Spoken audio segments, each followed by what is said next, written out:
Hello, lovely people. It is Victoria. Welcome to my channel, or welcome back to my channel. So I filmed, my James Charles video. I kind of intended for it to all be like one giant 4-hour long video, but then I made the decision to split it into 2 parts. I've been stalling on editing the second part, and honestly, as I'm filming this, I still have not edited it. I will start it eventually. I just uploaded 7 videos in one day. I uploaded 2 covers. I filmed 2 different versions of covering the same song, Clear as Blue by Churches, and then I split my vertical cover into 5 different parts in order to upload it on Shorts. If you're wondering why I did that, you're like, oh, you can upload Shorts up to 3 minutes.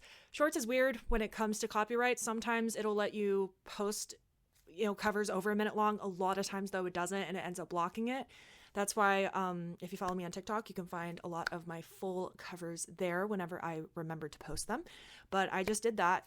I do intend on editing this video and having it up in the next couple of days because I've been on kind of a fucking roll, okay? In the new year, in 2026, I am kind of really hungry to see how much my channel can grow in a year.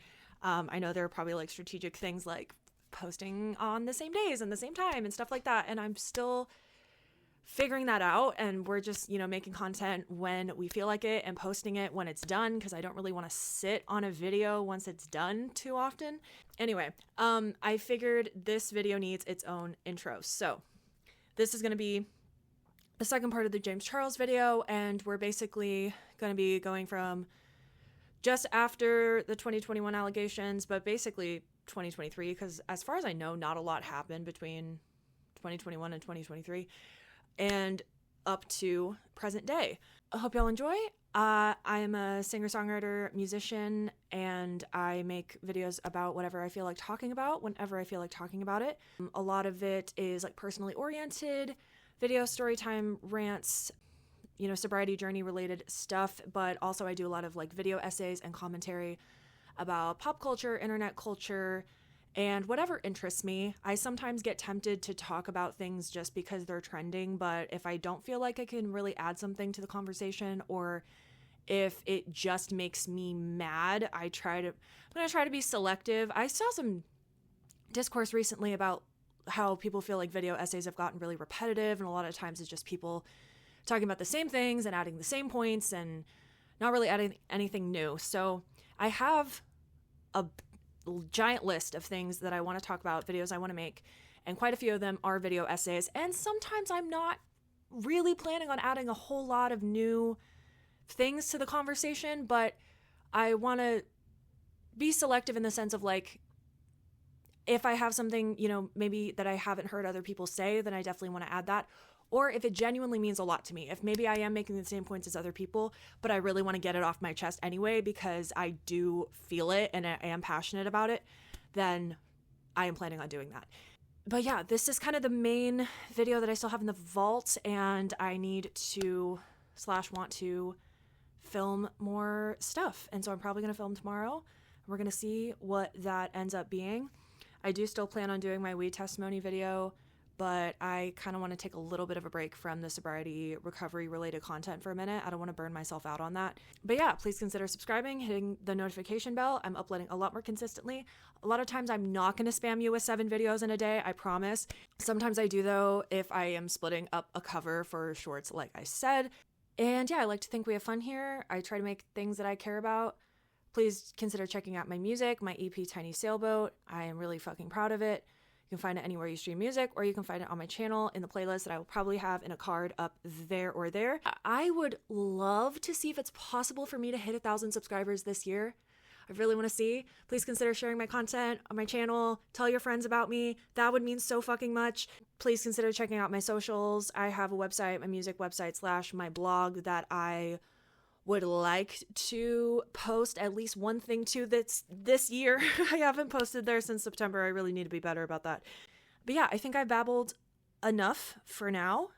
So let's cut back to me 3 weeks ago making the second part of this James Charles video that I didn't realize at the time was going to be 2 parts. So action.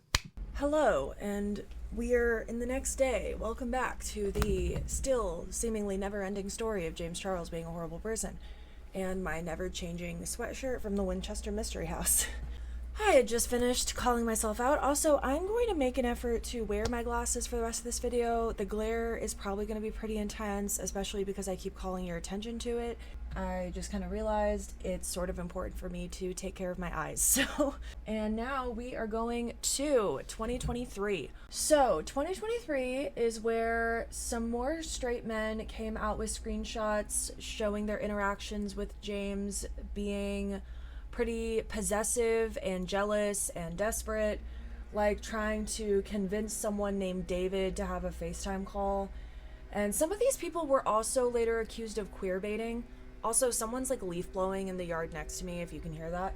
There was also a cut-off TikTok of James referring to one of these people apparently as straight and saying like, you're straight so you probably don't know about gay culture, whatever. So he seemed to show an awareness that these people identified as straight, but then there was also some confusion about whether or not some of these people were queer baiting, so that was kind of a question mark. But it just seemed to confirm his continued desperation and neediness towards anyone that he was like remotely interested in. So there was also the leaked screenshot around this time of him advertising or like proposing the position of his boyfriend to someone and saying it was a lucrative position even though it was unpaid, and it included really superficial requirements of his for his boyfriend, being like, you have to be at least 6'2", you have to have a big dick, you have to have body hair, again showing that he has like a body hair fetish, which I'm not going to kink shame, but I'm going to James shame all day long. And it also said one of the perks of being James's boyfriend was living in a $10 million mansion for free and getting travel opportunities and stuff like that.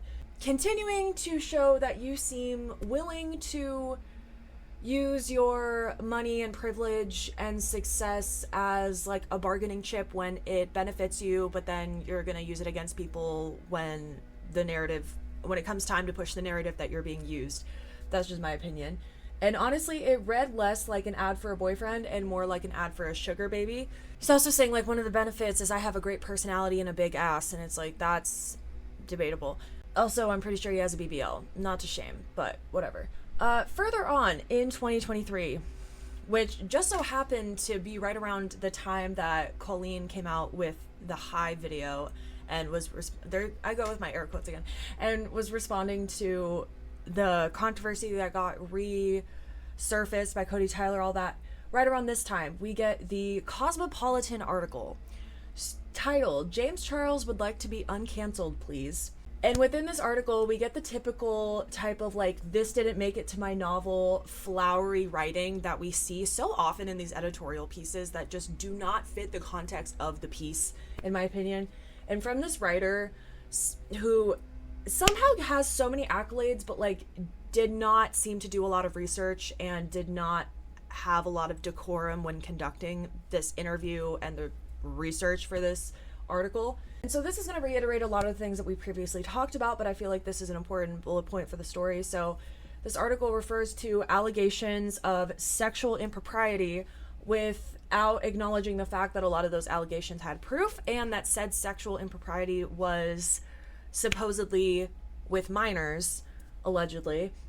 This article has the tone of like very much that whole like another day on the internet, so obviously someone has to be canceled because that's just how the internet is. It's very like anti-cancel culture. So James admits that he fucked up, but also said that he's not a pedophile or a groomer, which even though he admittedly prefers people that pretty much look as young as possible or are as young as possible, and seems to just happen to get in too deep with his followers or people that seem more likely to be impressed by his influence.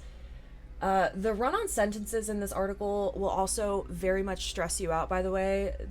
It makes me cry in English degree. The article's author insinuates that he's not canceled because he's still rich and successful and still getting a lot of views and still has a large fan base, as if that has never happened before, as if no one accused of sexual misconduct has ever maintained their wealth and fame and status. We randomly talk about his brand that at the time was upcoming, his brand Painted, and the like rumor that he had investors or partners in the brand, but he completely self-funded it, as if that fucking matters. Like, who gives a shit? So then again, cancel culture gets called to the stage, and we call out internet culture for being so toxic in this hellscape where all comebacks are tentative and the backlash about an offense obscures the offense itself. And for this point, she references her colleagues who apparently didn't know what James had been canceled for, but knew he had been canceled for something. When there are so many people that could tell you exactly what he was canceled for, but we're just sticking with this narrative that, like, we're just clinging on to the idea that he was canceled, but no one even actually knows why, because we live in a toxic society. Like, girl. She also references Bi Sister as a, quote, hilariously non-scandal scandal, and does not even bother clarifying Tati's name. It was like, it was brought to the forefront by an influencer whose name I can never remember. It's like, you could have Googled it, but okay. Also, calling it a hilariously non-scandal scandal that had something to do with hair. Like, yes, it was initially made an issue in a lot of people's opinion because of the supplement thing, but it kind of became something a lot more important and kind of became a major ass scandal because he was being accused of abusing his fame and power for sexual gain and for manipulating people to behave in his favor. We get then a random walkthrough to his rise to fame and financial success. We get like a couple random like flashbacks to his upbringing. We also have to mention, of course, the spiteful, cutthroat nature of the beauty community as a whole, rather than him simply being held accountable for his questionable, at best, actions. So the author also mentions his pattern of throwing himself at straight men and communicating desperation and getting backlash for that. We then jump to February 2021. I thought it was March, but I guess it was February. So I think that's when the kind of second wave of allegations, or like the 2021 allegations, first started emerging to the forefront. So she describes it as a, quote, scandal he couldn't capitalize on. Pretty much. She used the phrase capitalize on, which is a very telling choice of words because it is suggesting that he does capitalize off of controversy. So James says that he was disgusted when he found out, quote, that kid was 16 years old, without distinguishing which one exactly he was talking about, because there were multiple. Even in the video that he made acknowledging it, he acknowledged that there were two people that he had interacted with that both turned out to be 16. This fan was also reached out to by Cosmopolitan because they couldn't bother Googling the name of the influencer involved in the hilariously non-scandal scandal, but we could put in enough effort into reaching out to the person who alleged having inappropriate communication with James Charles when they were a minor. Gotcha. We have like selective effort going on. So they mentioned the list of victims compiled by someone who wasn't doing any fact checking, who I'm pretty sure it's safe to say is Deaf Noodles, or was Deaf Noodles at the time, which in my opinion doesn't take away from the fact that quite a few of those people were allegedly telling the truth and had some level of evidence that they had interacted. So James repeats what he had said in the past, that a lot of those conversations just never happened, or they were taken out of context. We are then reminded that he never admitted to knowingly engaging with a minor in an inappropriate way, and that he was never charged with doing so, as if that automatically means that it just didn't happen. Because again, obviously, if someone didn't get charged for something, that must mean that it never happened in the first place. So we get this sentiment again when the author says that he admitted to inadvertently sexting with minors. And in both of these phrases, inadvertently and knowingly are doing some Olympic level powerlifting. The author says that he apologized for his desperate behavior, which is a bit of a loose interpretation of what happened. He apologized for being led astray and not seeing the red flags and letting himself be lied to, and excused that by saying he was desperate. I feel like it's a bit of a stretch to say he apologized for his desperate behavior, but okay. One could argue he used his desperation for love as an excuse for not seeing the red flags of the minor's deceptive behavior. So we are told that Cosmopolitan reached out to two of the victims, actually, not one, but two. And they include the fact that one of them asked if they would be paid for commenting. And then when Cosmo responded that they don't pay sources for interviews, the person didn't respond. I feel like that's meant to discredit them in some way. I might be wrong, but like I feel like that's insinuating like they're only in this for money, and when they realized they couldn't gain money from this, they weren't interested, so obviously this doesn't mean that much to them. That's what I got from that, but I feel like it's pretty reasonable to want some kind of compensation out of telling your story against someone that powerful, especially if you have any kind of inkling of what a puff piece this article is going to turn out to be. And when you find out you won't get compensated in any way, you might just choose to like cut your losses and might choose to not engage in that battle. And I don't think that necessarily discredits your story the way that this author seems to think it does. But another victim that was reached out to says that he had previously apologized to James for lying about his age, and that this was confirmed by someone on James's team. And I wonder if this was the person that had the screenshots of James saying, "Did you delete the messages where you admitted to lying about your age? I can't find them." I don't know if that's a different person. It might be. Fat Sajak made a similar point about this, but like, a teenager admitted to lying about their age on the internet in order to talk to an internet celebrity and someone that was famous and could possibly like benefit them in their career, or even just like having the cool experience of talking to someone famous and having some kind of connection with them. And when you're 16, 17, like, you do feel like you're an adult, and so you don't really get the implications of lying about your age, and you feel like it's not that big of a deal, and you don't want to miss out on a potential connection with someone. They later apologized for it, and their story is being used against them to credit the story of the person responsible for those interactions, the person that was more powerful in that situation. So we're going to come back to this guy because the journalist is going to later ask James why he didn't publicly expose this apology. I guess he does have screenshots of this person admitting that they lied about their age, but this journalist is going to wonder why he didn't make those public and further shame this kid who took what some could say was like an inappropriate amount of responsibility for what occurred between them. So we're going to get back to that, don't worry. James says his mistake was not checking the ages of people he was talking to, when I think it's fair to say it was actually him using social media as a dating app, and specifically his follower base as a dating pool. But he says again he fucked up, but he didn't groom anyone. And we get the definition of grooming, which includes basically manipulative behavior to get people to behave the way that you want, which, considering the screenshots we've seen, I think it's interesting for him to definitively say that he was not guilty of that. I feel like that is contradictory, in my opinion. And he tells us that the word grooming is so overused, especially in political spaces. And it's incorrect to use that word because nothing happened between him and those people, and he didn't know them. He didn't know them apparently, but he knew them enough to send lewd photos within a 5-minute conversation. But okay, he just sent them ass pics, but he didn't actually know them, and nothing happened between them. But we're also told that we didn't have any hard evidence of this having happened, even though, again, we saw screenshots, and that he seemed to acknowledge to some extent were legitimate. But because he apparently didn't know, that completely negates that. Okay.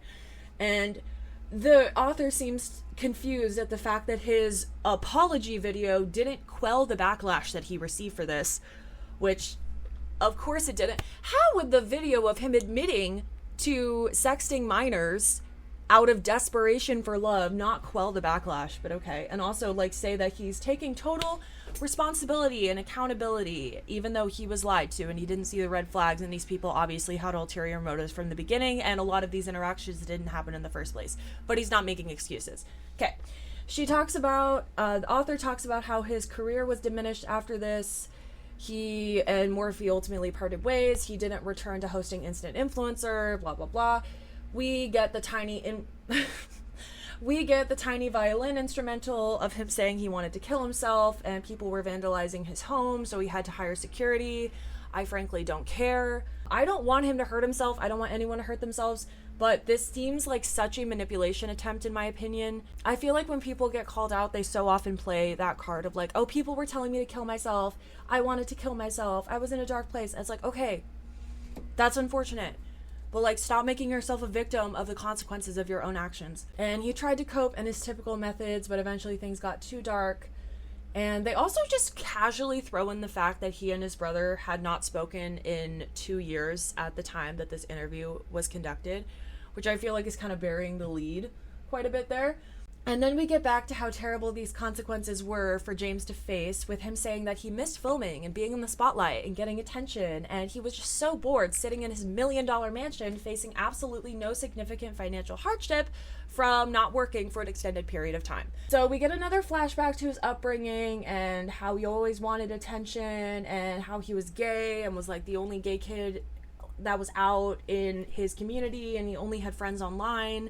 And he once like went to a different city to meet these online friends when he was 13. We then jump back to how dating in Hollywood is so hard for him, and there aren't enough famous queer guys in their early 20s when he was perfectly fine messaging people who weren't famous. It's not like your only options are date a celebrity or date a nobody who more likely than not is already a follower of yours. There is an in-between. There are normal people out there that don't have to be famous, but also don't have to be super likely to be influenced by the fact that you are internet famous. Like, there is an in-between, babe. And yeah, so he had no choice but to resort to using his social media as a dating app, which this author said is apparently super normal for people his age.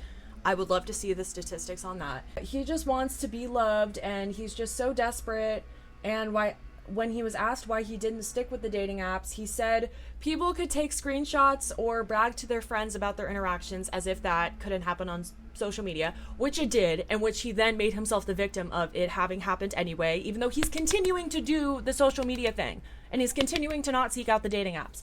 And this author thankfully does point out the fact that, like, she points out that people can do this on social media too, and he just didn't respond to that. He just didn't adequately acknowledge the fact that he is contradicting himself.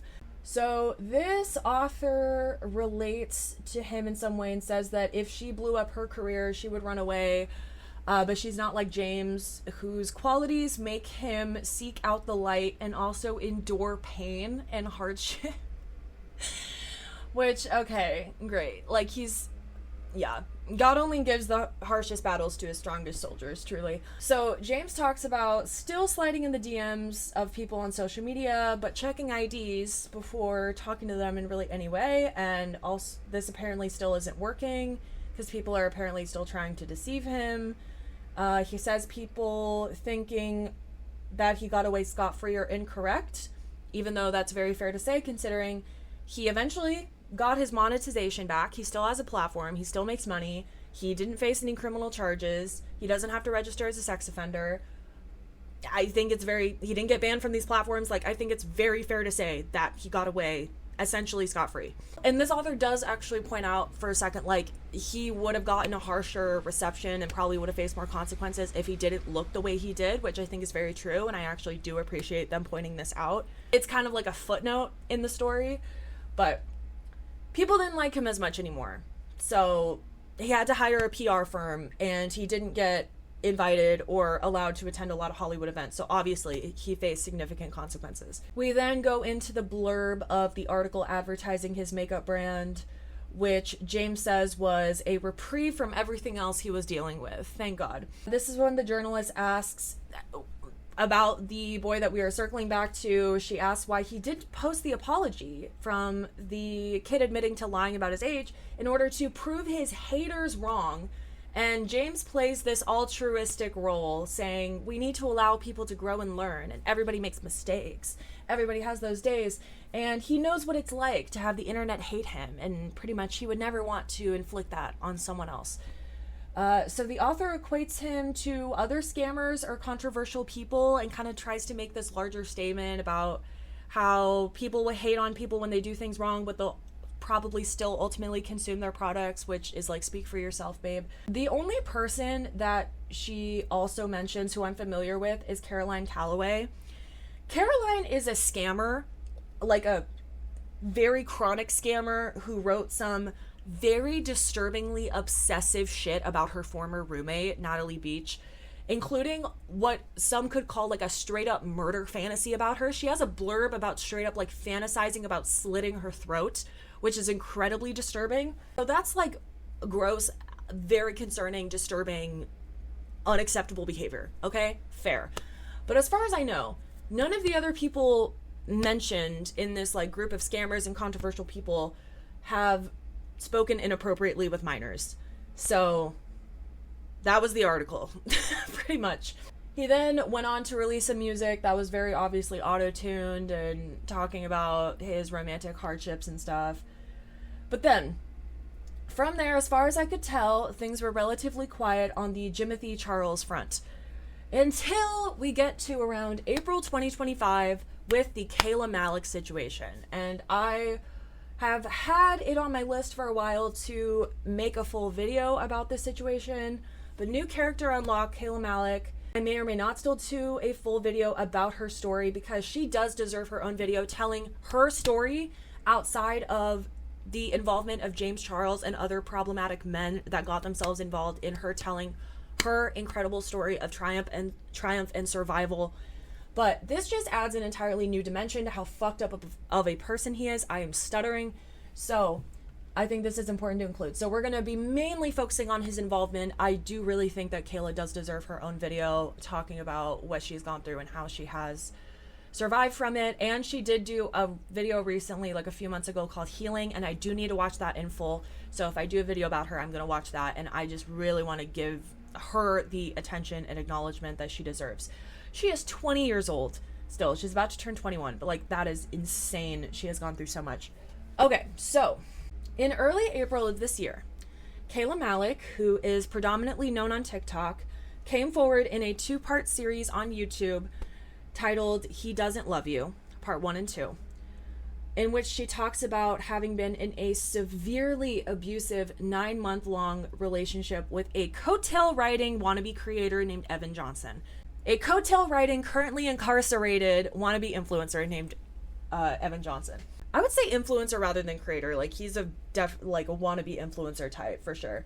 This abuse kind of encompassed like every form of abuse. I mean, financial, emotional, physical, psychological, social, everything.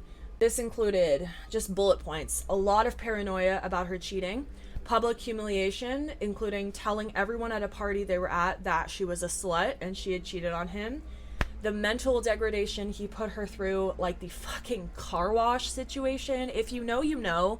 But yeah, she offered to do something nice for him. He like wash his car for him. He took that as her wanting to use his car to cheat on him, so he made her go to the car wash and wash his car in front of him and was degrading her the whole time.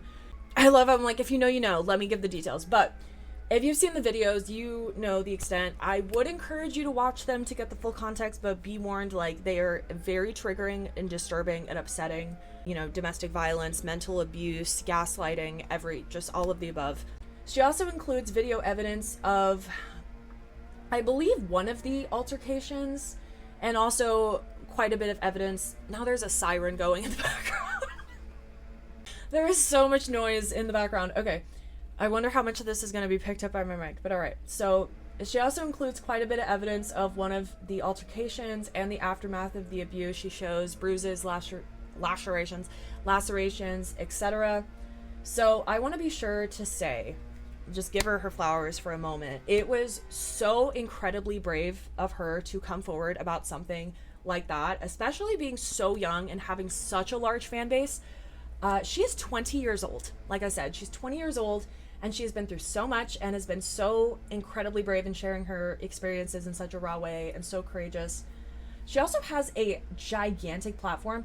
I had honestly not heard of her until I found out about the situation and I first watched her videos, her series. And I had seen her series, I think, before it came out that James was involved. But it turns out she has a similarly sized platform to Michaela Noguera. And I think people had probably just not heard of her on the same level because she had not really been involved in controversy besides getting a lot of hate for wearing her makeup a certain way. Because,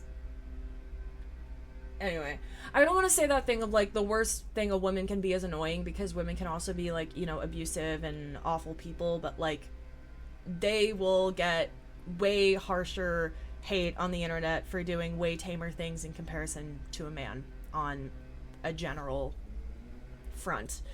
But James and Kayla had previously collaborated because she was getting bullied for her style of doing makeup, and James offered to help her He then ended up doing her makeup in a collab video where he just kind of made her makeup look like how everyone else does their makeup and super basic. No hate to her, she's beautiful, and I mean the makeup looked good, but it's just whatever. I think it was a little bit after Kayla's videos on Evan came out, a dude named Sellars went on to claim that this famous creator had been hooking up with Evan knowing that he was abusive. And I think around this time, Kayla also started saying something similar, was insinuating that a huge creator had flown Evan out, even knowing that he had abused her. And this doesn't really matter, but I feel like for the sake of being thorough, I should note that there were times when talking about this that Kayla herself had used the term best friend to describe this creator. And she would later say acquaintances, or specifically acquaintances, which was super cute. But it doesn't make what James did any less awful, but it would then, James himself would be like, we weren't that close, and then Kayla herself would say, yeah, we were acquaintances. But just for the sake of accuracy, she did say at certain points that they had been best friends, and then she reversed that and said that they were acquaintances. Doesn't undo what he did, doesn't make it any less bad. I would never do that to an acquaintance. I would never do that to someone I disliked. I don't think a lot of normal people would do that to their worst enemy. But yeah, there were commentary channels saying Kayla never said you were best friends, she never said you were close, and that technically isn't true. Yeah, I'm in the mood to be thorough though. Doesn't make that much of a difference, but yeah, just want to clarify. I'm like really overstating this, but it's fine. So this Zach dude also admitted to having been a former close friend of Evan Johnson, but ultimately cut ties with him. Weirdly though, apparently he filmed the response video that Evan later ended up doing, like in response to Kayla's series. The timeline of events of him severing ties with him is weird, but I think Zach claimed that Evan had manipulated him into thinking that Kayla had been the abusive one, and their relationship was super toxic, and they like played equal parts in it, and Zach ultimately realized that Evan was a liar. I'm not sure. We love it when I'm thorough and then still don't know certain things, but whatever.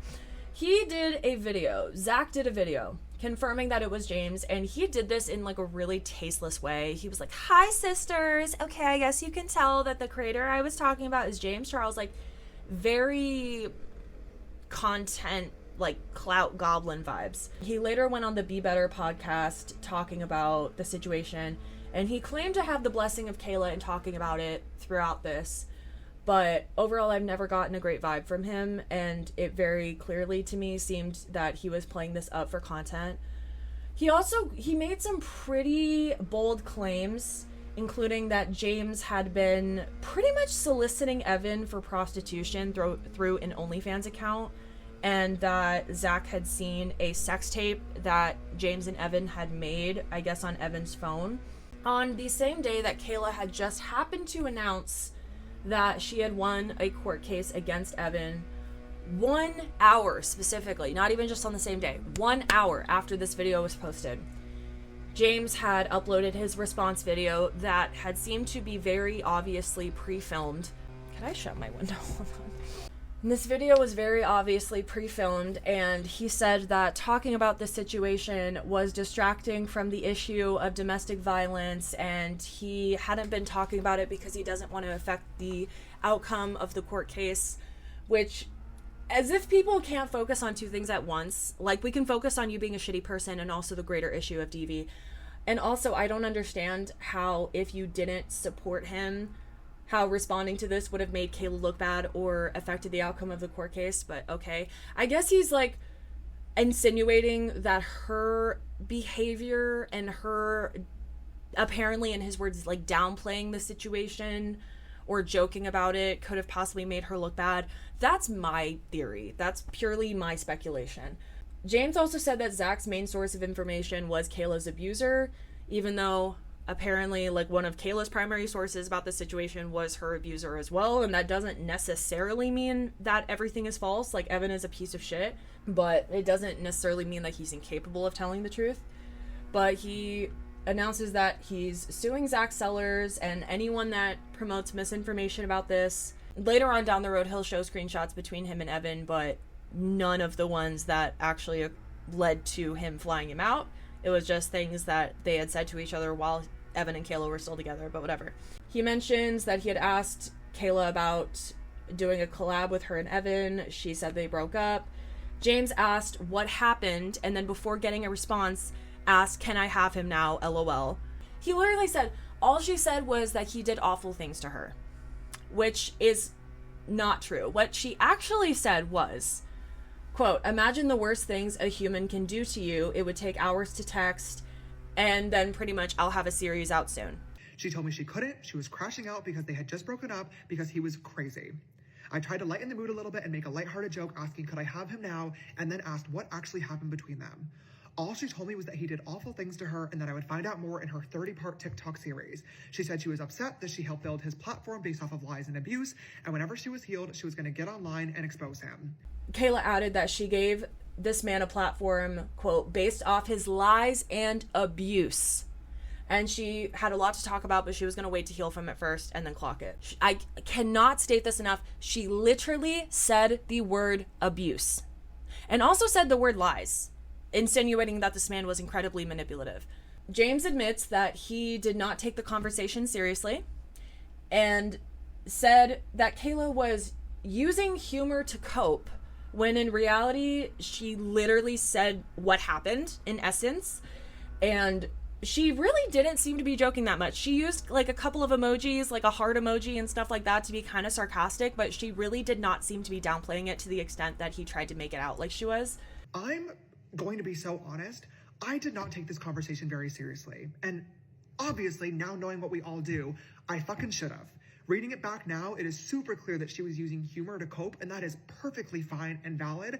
But at the time, I genuinely interpreted these messages as a messy breakup. Maybe he cheated, maybe they got into a drunken argument that ended badly. I could have never imagined what she was actually going through behind the scenes. A lot of Kayla's own friends and family have said they had no idea what she was going through. He said that he thought it was just a messy breakup, and maybe he cheated, maybe they had had a bad fight, but he just didn't take it that seriously. In other words, he thought she was being dramatic in using the word abuse and didn't take her at her word, essentially. And I feel like most normal people who would read like the worst things a human can do and the words like lies and abuse, for me, I would be thinking something along the lines of like, okay, he beat you, he raped you, he stalked you, he tortured you, he made you fear for your safety, something along those lines. And I'd like to think that that's not just the woman in me that would be like making those conclusions. I feel like that's just anyone that is not a fucking idiot would come to those conclusions, but okay. But James said that he didn't feel like asking anything because he didn't think she wanted to talk about it. It seemed like she didn't want to get into it, and they also weren't that close. But he really tried to play dumb and act like he had absolutely no idea what she was going through, and she was just so cryptic, and like it was so hard to tell the full extent of what she was going through, as if she was aggressively downplaying it when she really, like I said, just had like some heart eye emojis here and there. But she really just said the essence of what had happened from the get-go. And also apparently had actually expressed it in much clearer terms than she had to the majority of other people in her life at that point.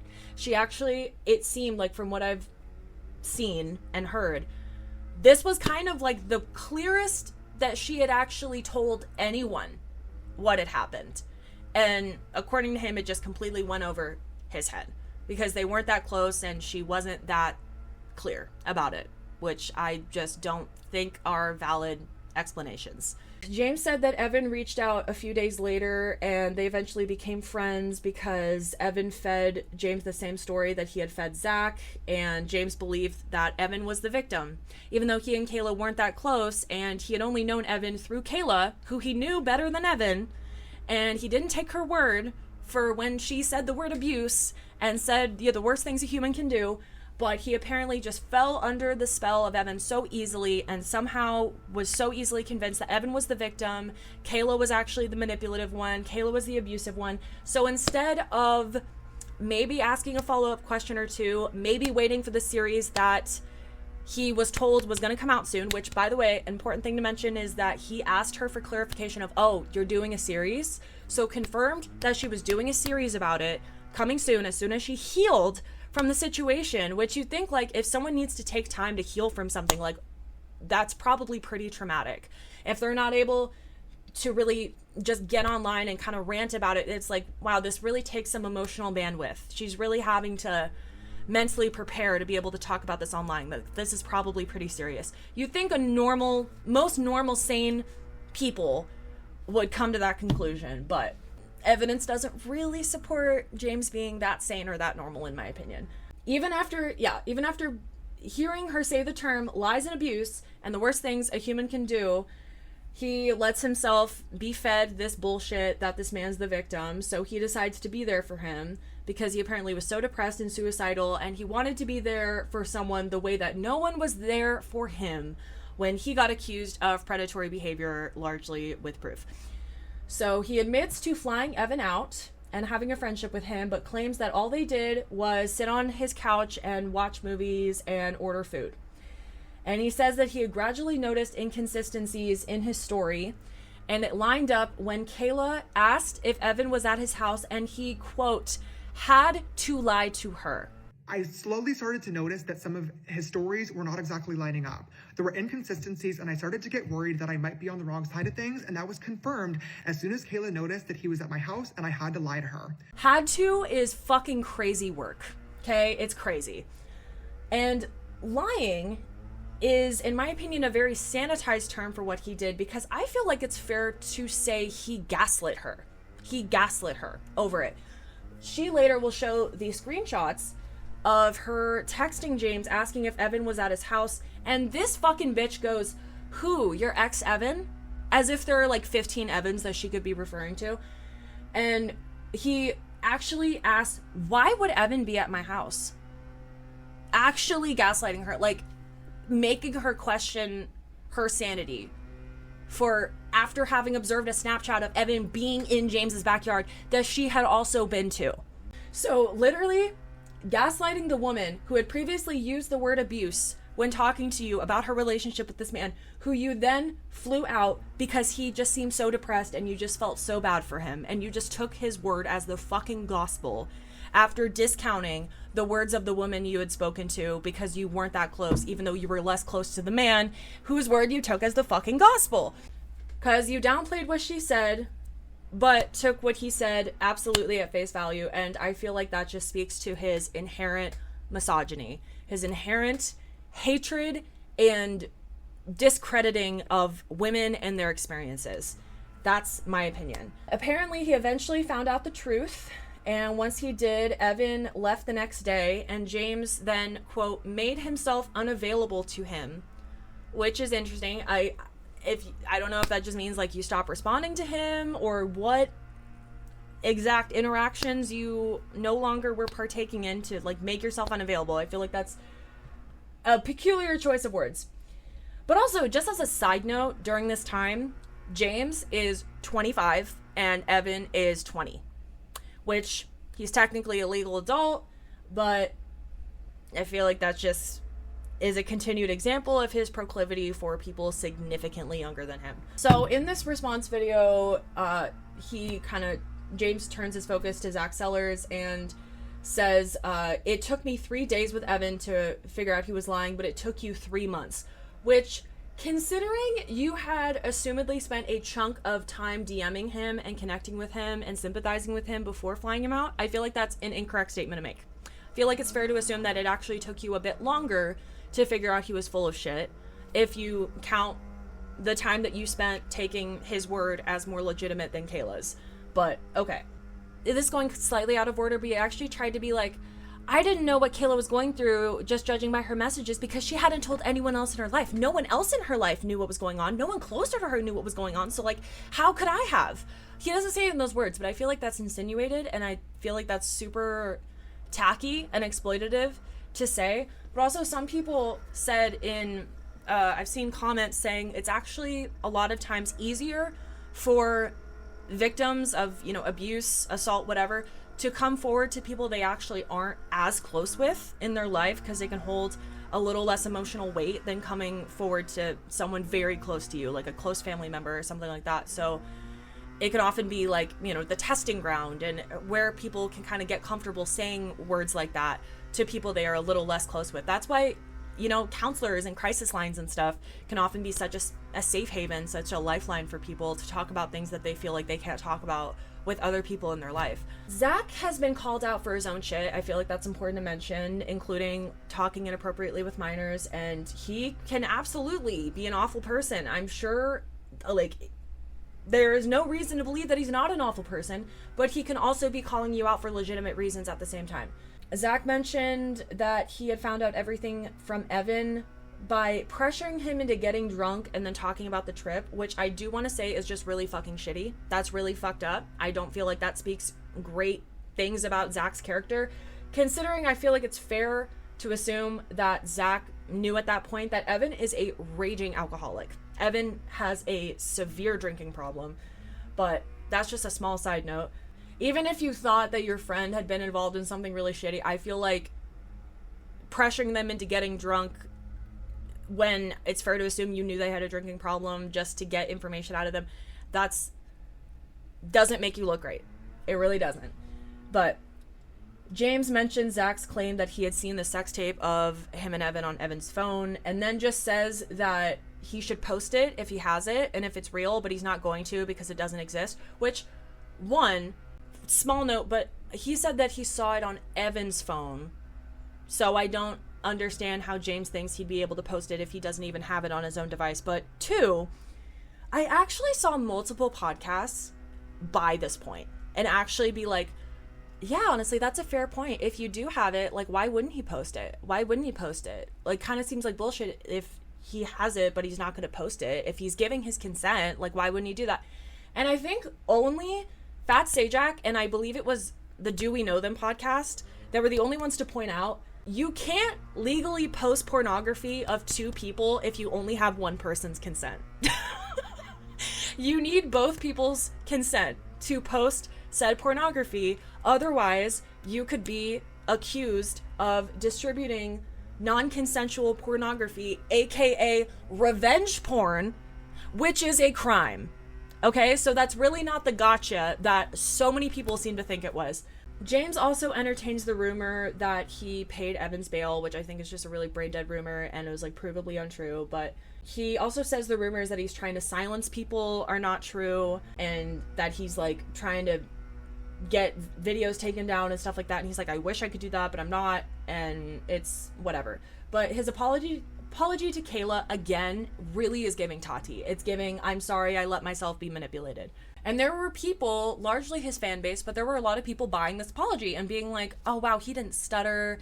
He seems really set in his convictions. Like, why do I low-key believe him? And it's like, because he probably rehearsed that like 7 times, but okay. He's an expert at explanation response videos at this point, even though none of them are good, in my opinion. Then we get to Kayla's 3-part response video, which, fun fact, just a little mini story of how I ended up watching this series of response videos. So I had just happened to be going through alcohol withdrawal during this time period leading up to this. So I started my alcohol med on Tuesday, and that was the day I had my last drink. I threw up a bunch. I had like precipitated withdrawal, pretty sure, and I felt a little weird for the next 2 days.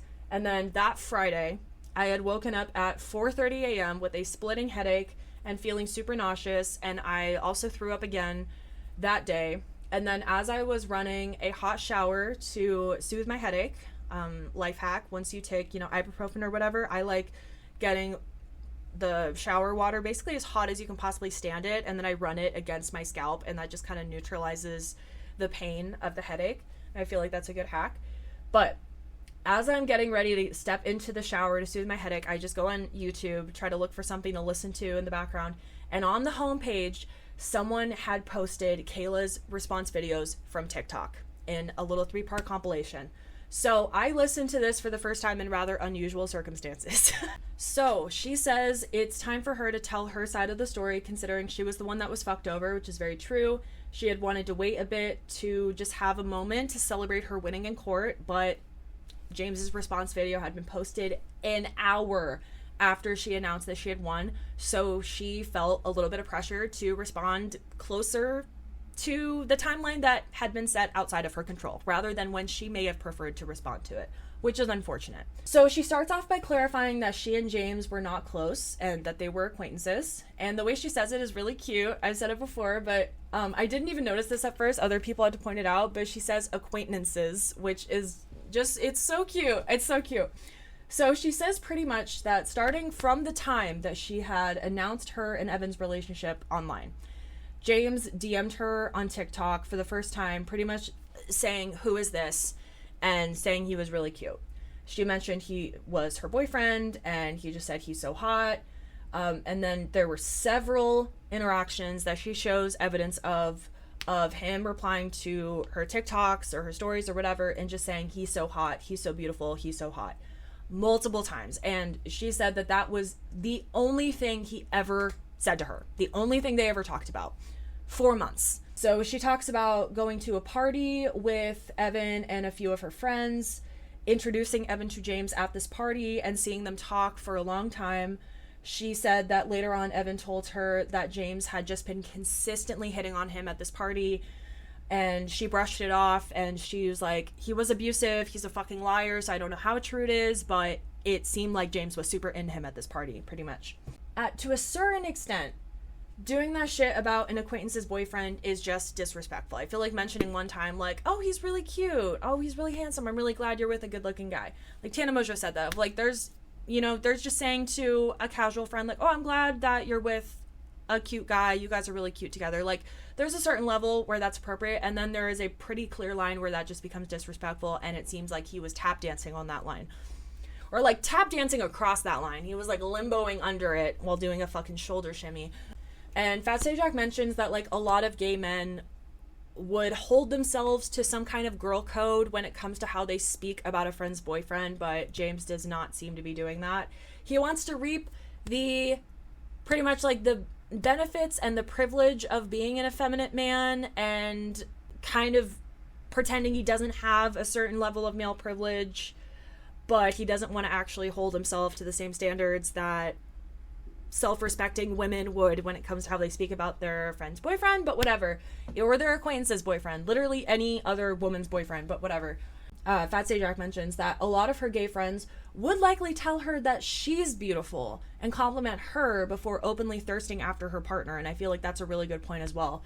Again, that girl energy. I feel like a lot of gay men, at least self-respecting, good friends, like gay men that are good friends, or good acquaintances and just decent people in general, would make a point to compliment the woman first before thirsting after her partner, to exude a little bit of girl energy instead of male-centered energy, which James seems to breathe and just have ooze out of his pores at all times. We get to January. Kayla tells the story of they're in Hawaii in January.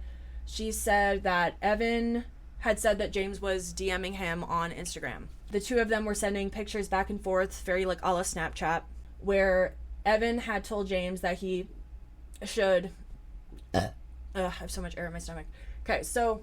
And Evan had told James that he should come to Hawaii, and then James sends this kissy face photo asking why he should come, being very obviously flirtatious. And as far as we know, he had every reason to believe that Kayla and Evan were still together. They technically, I think, were still together.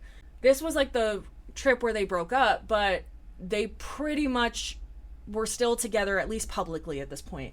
So he was openly flirting with someone else's boyfriend, in my opinion. Whether it's an acquaintance or not, he was openly flirting and having a flirty conversation with someone else's boyfriend.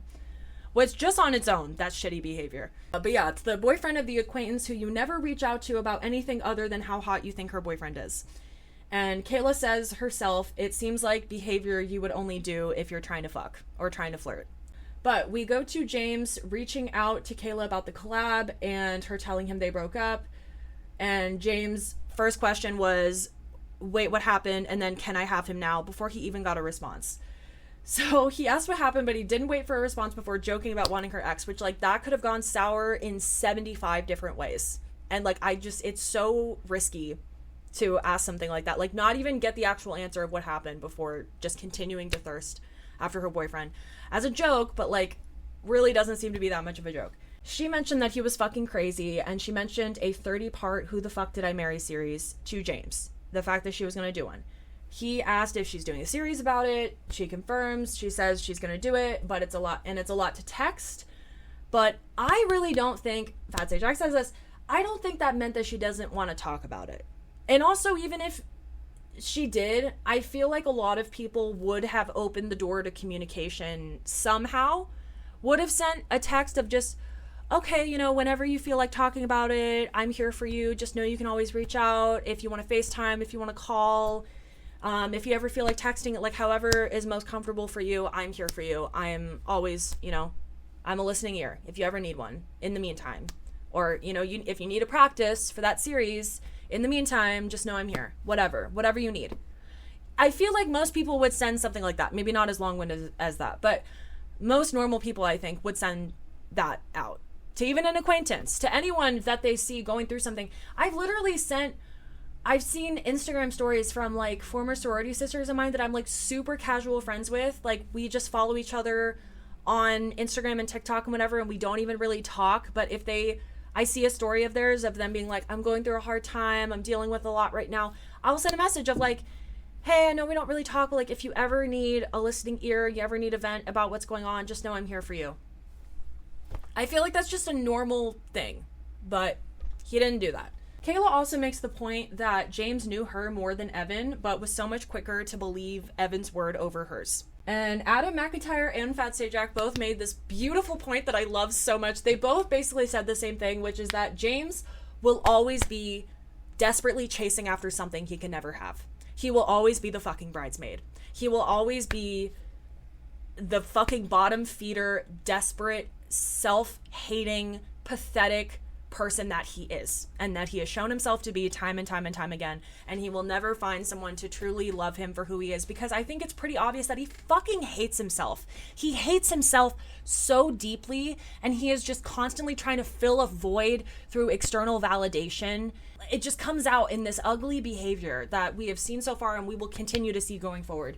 I just don't truly think he could ever be in a healthy, loving relationship unless he were to truly address that, which I don't think he is capable of. And it really does not matter how close she and James were. I feel like most people would not do that to their worst enemy. Like someone they truly disliked, if not out of consideration for the person, like even not in an altruistic way. I feel like just out of concern for their own safety. I feel like most people wouldn't do that if they found out anyone's former partner, their worst enemy's partner, had been abusive. Use the word lies and abuse. Done. I have no interest in pursuing anything further with you at all. Even if I dislike that person, even if it's not like I'm not going to do that to them, I don't like them, but I'm not going to do that. Just like keep that shit away from me. I feel like just natural self-preservation and self-respect would keep most normal people from engaging with that kind of behavior. But I think it's fair to say that James does not possess that. He is not a normal, self-respecting person, in my opinion. I feel like it especially makes no sense considering James's experience having been hit by... my voice just cracked. Like, went super high. James's experience having been struck by someone that he was, like, on a first date with or meeting for the first time at his house and being made to feel unsafe in his own home. You'd think that he would be especially privy to someone pretty much warning him that someone is not to be trusted, but she didn't send photos of her bruises, I guess. So Kayla talks about her final phone call with Evan, and this is a bombshell, okay? This was like one of the major bombshells. So Evan, in this call, apparently, where he gives the super manipulative line of like, if you talk about what I did to you, that means you never loved me, which fuck off. But Evan brought up in this call her making a 30-part series. And he used the phrase 30-part series. The way I audibly gasped in the shower in the pitch black darkness trying to soothe my migraine at 4:30 in the morning when I heard this. The way I literally was like, oh, no fucking way. No fucking way he didn't. He did not. But Evan said that apparently immediately after James had that conversation with Kayla, the whole like James's story of Evan reached out to me and then we gradually got closer because he started feeding me this story. According to Evan, immediately after James had that conversation with Kayla, he immediately ran to Evan and sent Evan the screenshots of the conversation to warn him that Kayla was going to make a series about him. And not only is that an insane violation of trust and such a desperate, pathetic, pick-me move in every single way, by doing that, James 100% endangered Kayla's life. I have seen some people talk about this, but I have not seen enough people make this point. James completely endangered her life and her safety by doing that. It like the recklessness of him doing that literally cannot be overstated. Evan knew her address. I don't know if she had moved at this point, but I'm pretty sure he knew where she lived. He absolutely, whether he knew the full extent of what she was going through or not, she had used the word abuse. I just personally find it impossible to believe that you just had no idea what she was actually going through. I think the proper term was like you just didn't care and you just didn't take her seriously. You didn't care enough to give her the credit and give what she said enough respect in the time of day. I think that's more accurate. But even if you didn't know the full extent, you were so convinced that what she said was nothing. You were so convinced that what she said wasn't that serious, and what she had said she needed time to heal from wasn't that serious, that completely justified you completely betraying her trust and running to the other person that she said was fucking crazy, said was capable of lies and abuse, said had done the worst things a human can do. Run to that person to tattle on her and get in his good favor to warn him that she was making a series about him. You completely betrayed her trust, and you put her in the very least a very nefarious situation by disclosing that to someone else. And she said James was the only person that she had said anything about making a 30-part series to. So he endangered this young woman's life in his desperate pursuit for some 20-year-old dick. In no uncertain terms. And how much he knew about what she had gone through, it really does not do much to change that, in my opinion. Because Evan could have decided to silence Kayla before she made those videos and exposed him publicly and killed her for the sake of his image and reputation. And yes, James didn't know that he had strangled her before, but yeah. He was just so comfortable in validating her word that he was completely fine betraying her trust. And just seeming to expect this person to not go to her and repeat what he had been told, just so sure that he's gonna not betray your confidence, even though like your word is not worth shit, but you think that he's gonna keep your confidence after you betray her trust. Like, the gamble of that is fucking insane.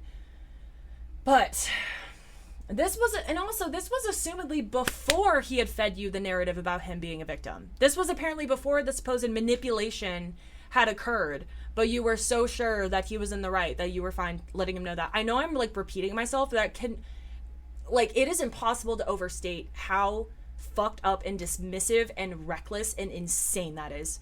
This is why you can never, you have to completely overhaul your entire fucking character to get anything close to a self-respecting, loving, healthy relationship, because you don't attract it, because you don't behave in that way based on what you do. You don't treat other people with the respect and love and care that you apparently want to have. So why the fuck would you get that from other people? So yeah, you went into that interaction apparently forming this friendship, having already done that pick-me-ass move in order to try to earn his favor. It's pathetic. Pathetic to the fullest extent. So she includes the screenshots of James gaslighting her. I feel really comfortable saying that word. I feel like that's accurate. Gaslighting her about Evan being at his house. And she makes the great point that if you didn't think you had done anything wrong, and you really only thought that this breakup had been about some petty bullshit that she was being overdramatic about, and maybe she was overstating it, and you weren't even that close in the first place, so maybe she would be a little mad, but if you really didn't think it was that big of a deal, and you guys weren't even that close, why would you lie? Why would you lie when she asked you about it? and be like, why would you not just be like, oh yeah, he's here, like, I know you said he was a bad person, but like, he and I had been talking, and I was under the impression that things were like, why would you not just tell her your side? Why would you completely lie and try to make her doubt her sanity and her view of the situation if you really didn't think it was that big of a deal? Legit question. Why would you think that telling the truth would have really led to something entirely beyond repair if you didn't think the situation you were dealing with was that serious in the first place?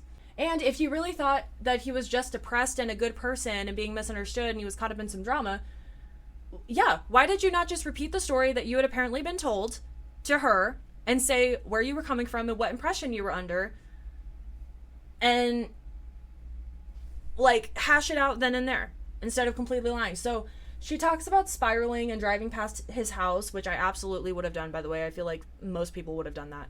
So she releases her videos, and so she talks about releasing the "he doesn't love you" videos and him not coming clean about anything. Clearly because he didn't think that she knew. He didn't think that she suspected. She texted him about something for her podcast, doing a bit for her podcast, and they have an innocent, unrelated conversation, and he still doesn't bring anything up. So, at Coachella, this video was posted by Sellars, exposing James. I think it may have been the one of like, hey sisters, it was James Charles, whatever. So, Kayla says the second this video went live, he starts blowing up her phone and wants to talk.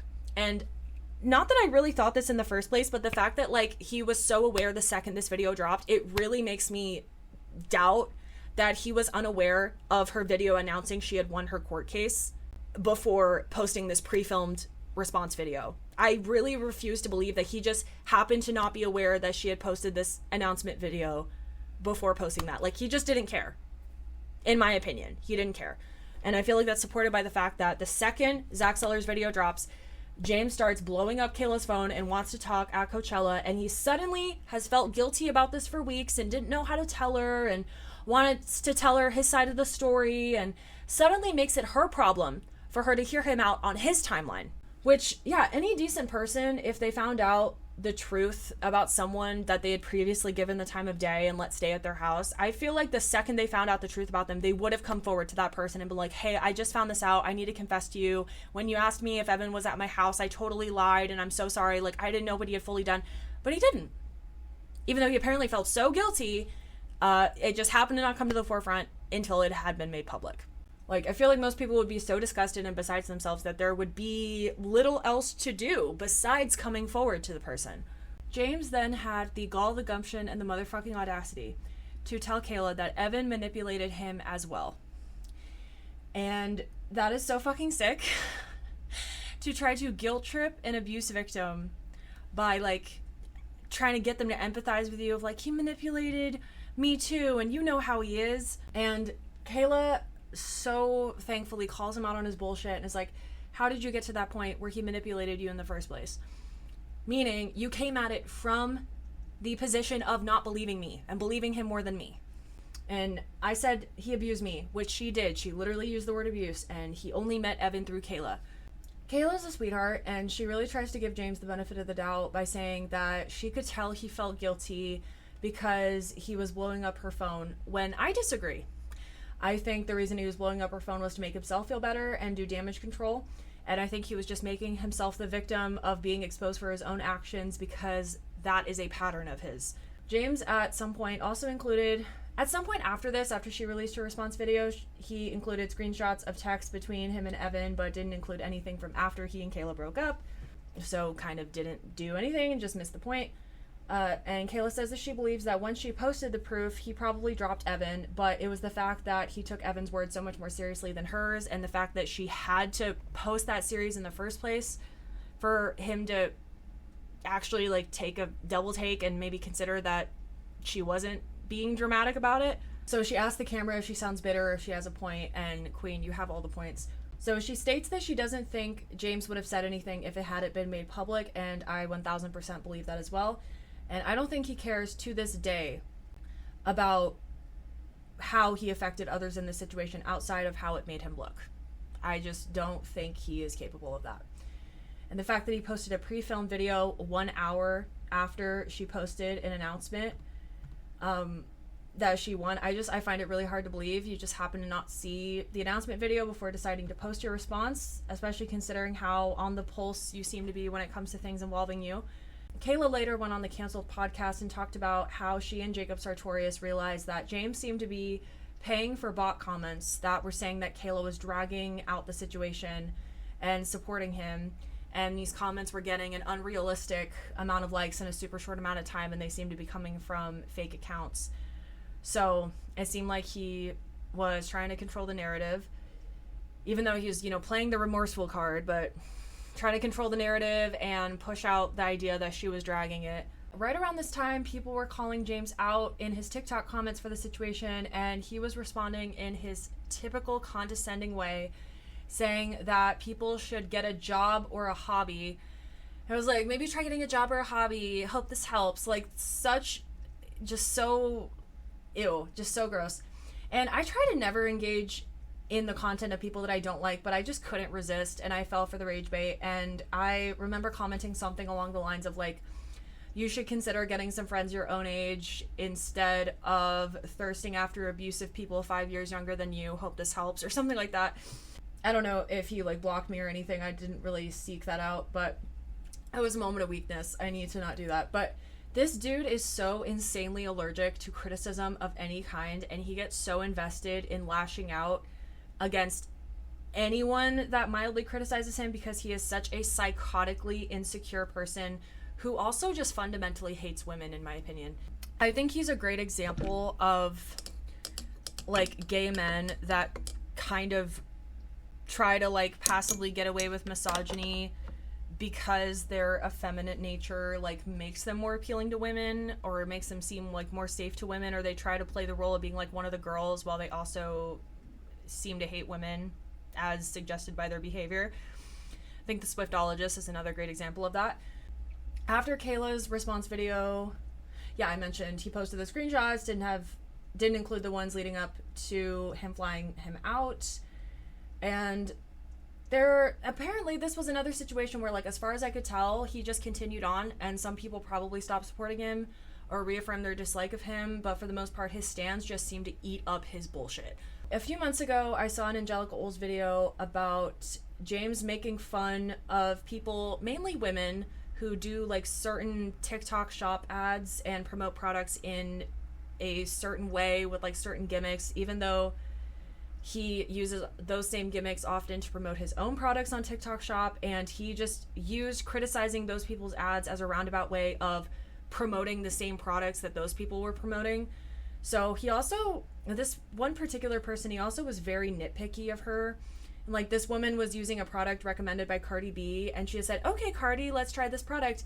And James's producer was talking about like how parasocial that is for people to talk about celebrities like they know them, and James was like, oh my god, I can't stand that. And it's like, calm down, please. Like, I normally hate the phrase it's not that deep, but like, it genuinely is not that deep.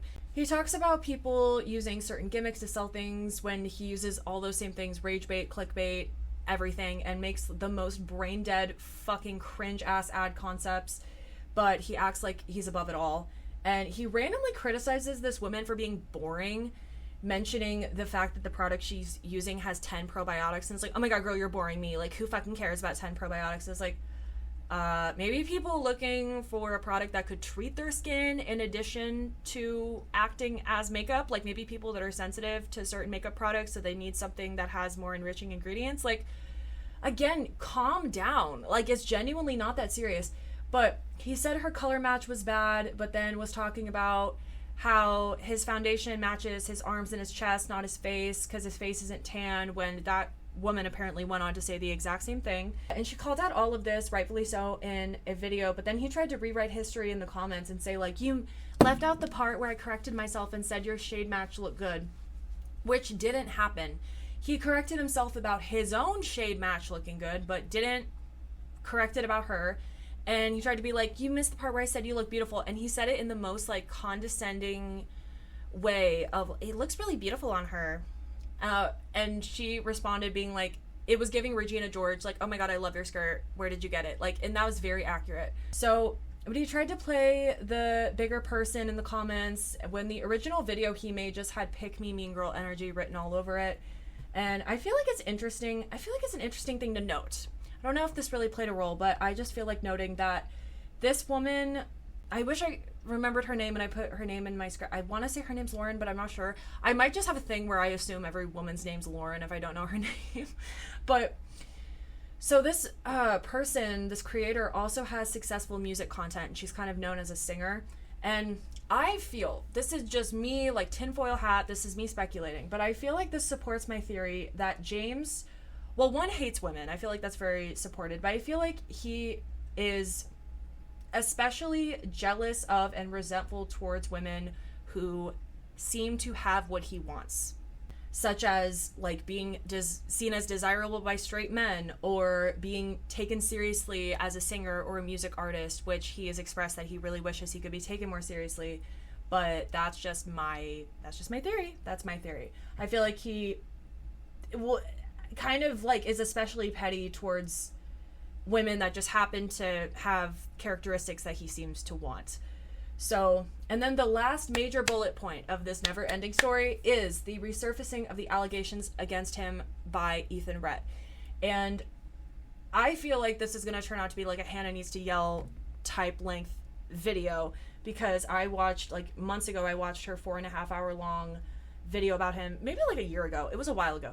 But I just noticed that in Hannah's video, she just happened to include a photo of a then 14-year-old Ethan Rhett in the thumbnail to show examples of the alleged victims of James Charles, and I really appreciate that. And that kind of supports the fact, this video was made 3 years ago, and it kind of supports the fact that like Ethan's claims and story have been out for a long time, and it's interesting that they're just now resurfacing. And it's interesting how just certain variables and factors seem like the stars just have to align in a certain way for enough people to take something seriously even after they initially dismiss it, even though like there were people that always believed him, but it seemed like the disbelievers and the toxic harassers always seem to, you know, outweigh the other people, unfortunately. But Fat Sage X's video about this also included James' bizarre response to, again, the bizarre response to the mildest of criticisms about creators self-promoting while doing angel trees and doing charitable things. And he just like lost it on this creator that, just a side note, he lost it on this creator that apparently didn't even name him, and just suggested that some creators might be, it's kind of weird for some people to be self-promoting while showing themselves doing something charitable, which is a valid point. And then he was just like, people are asking about angel trees and are people doing it for the right reason? Who fucking cares? It's not about the content, it's about the kids. It's like, okay, why'd you make content about it then? I know that some people are doing it in a tasteful way, but he wasn't even mentioned by name, and like, he is just too rich and successful to be as allergic to criticism as he is. Like, he just seems, again, like a psychotically insecure individual. Wanted to add that in. But going back to Ethan. So, a few months ago, Ethan went to TikTok to retell the story that he had told in 2021. And he got ran off and threatened and intimidated again. But as of a few weeks ago, he came back to talk about it again, which is... yeah, so it was like 2021, a few months ago, and then a few weeks ago. So that is so fucking brave. And TikTok apparently seems especially defensive and protective of James as opposed to YouTube, both like the people on it and the platform, because the platform was like taking down some of Ethan's videos for harassment and bullying. And we will get into the specifics of how people were harassing Ethan and how fucking pathetic they are in just a moment. But he tells the story of, he also recently went on the Bangin' Out podcast with Kayla, Malec, and Jacob Sartorius, and I really should look at that interview, but I believe he kind of just tells the same bullet points over again. But so Ethan says he tries to talk about this a few months ago, but he got harassed and his family was being harassed. People were calling him closeted as if that's an insult, and we're gonna just talk about how fucking pathetic these defenders are. Imagine being so brain dead in your blind support and devotion to a gay creator that in response to another person accusing said gay creator of predatory behavior, your immediate response is to use being closeted as an insult and to threaten to out the accuser and to make fun of them for being gay and threaten to expose them being gay because they made an accusation against a gay creator.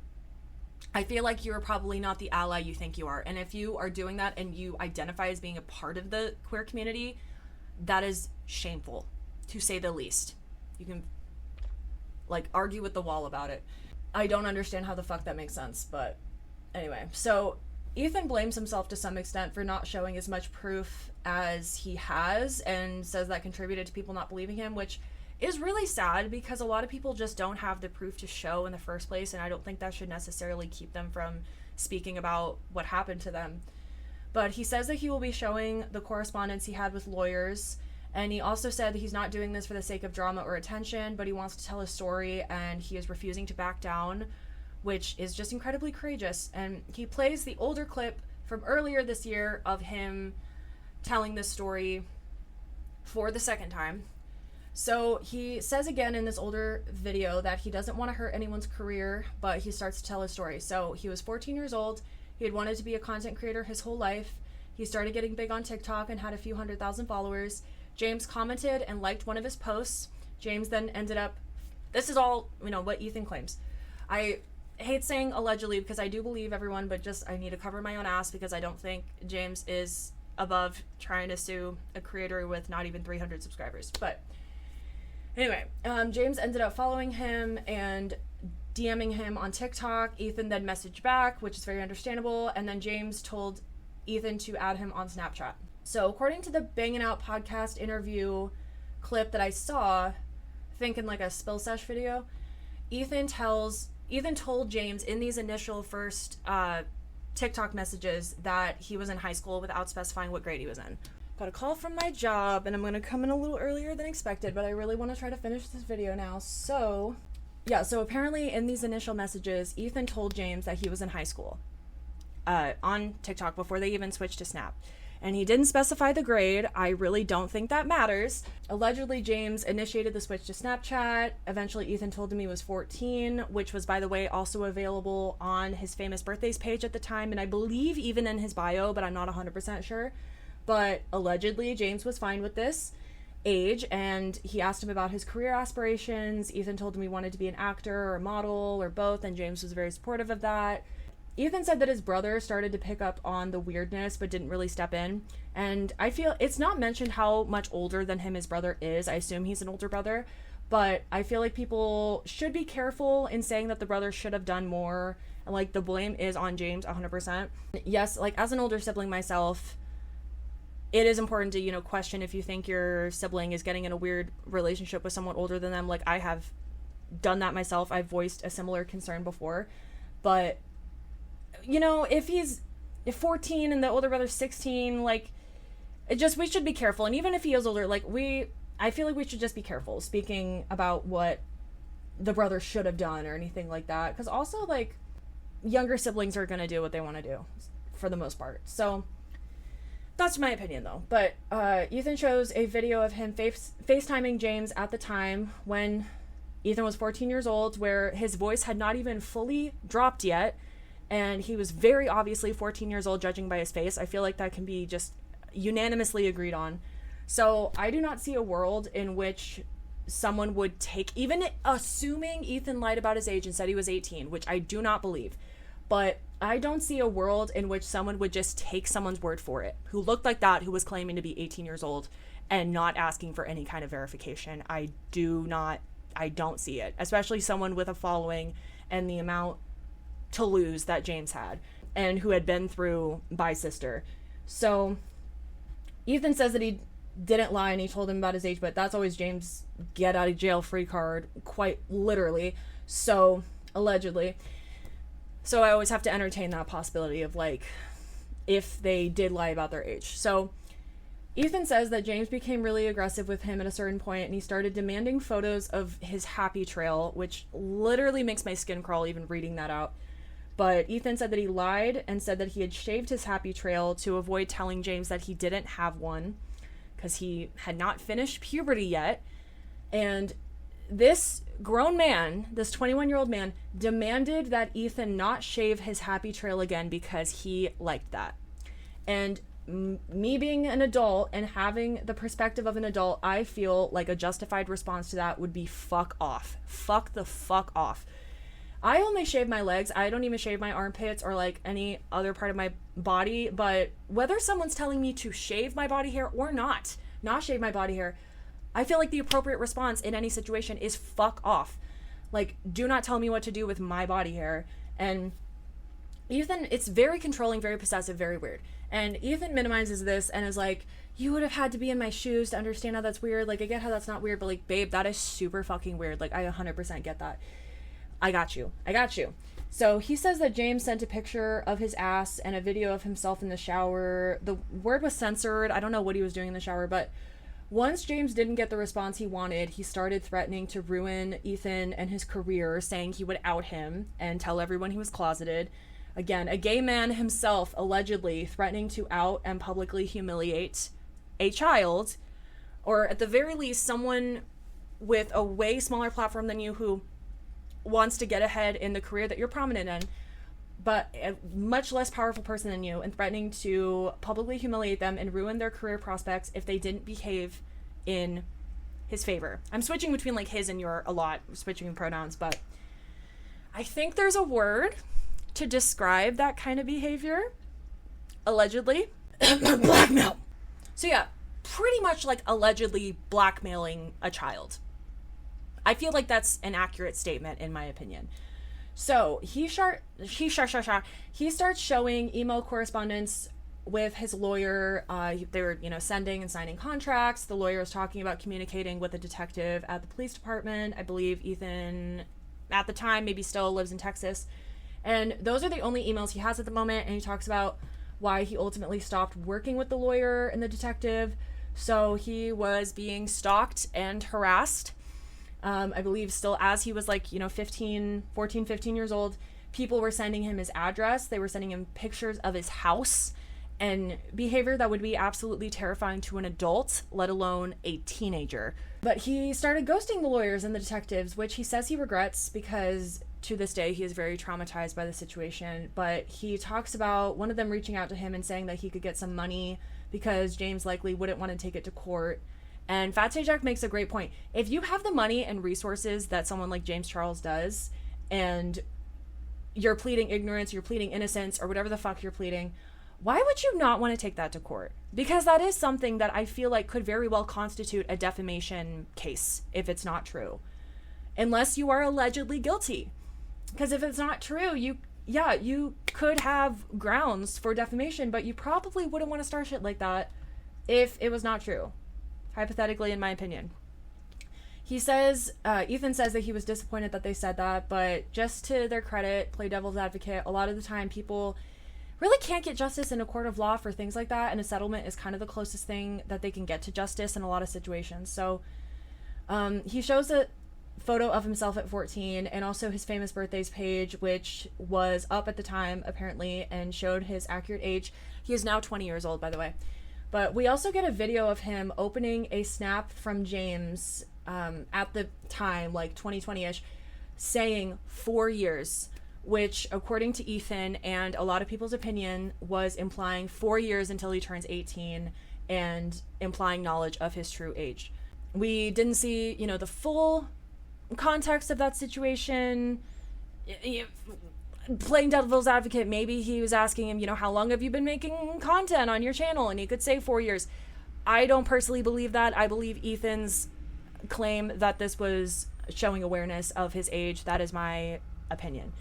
So Ethan says that he has more photos that he can't show at the moment because he's having trouble accessing them in the Google Drive. He shows a video where James says that he hates putting makeup on really hot guys because Ethan wanted him to do his makeup for a video because he wanted his help in growing his account. I really hope that Ethan brings the rest of his proof forward, hopefully on YouTube, where it will be less likely to be taken down. I would like to hope, and also I think the audience would be a lot more receptive to it. And he has said that he's yet to post more proof, and he will going forward in the future, but he's kind of taking a mental break for the time being and has been for the past week or so. So I may or may not update the situation going forward when or if he eventually brings that forward. Hello, lovelies. So as I was filming the intro for this video, it occurred to me that I have not checked out Ethan's TikTok in a minute. The last time I had checked it was when he was saying that he was going to take a mental health day, which turned into a bit of a break, which is totally fine. So he was on a break from posting about the situation.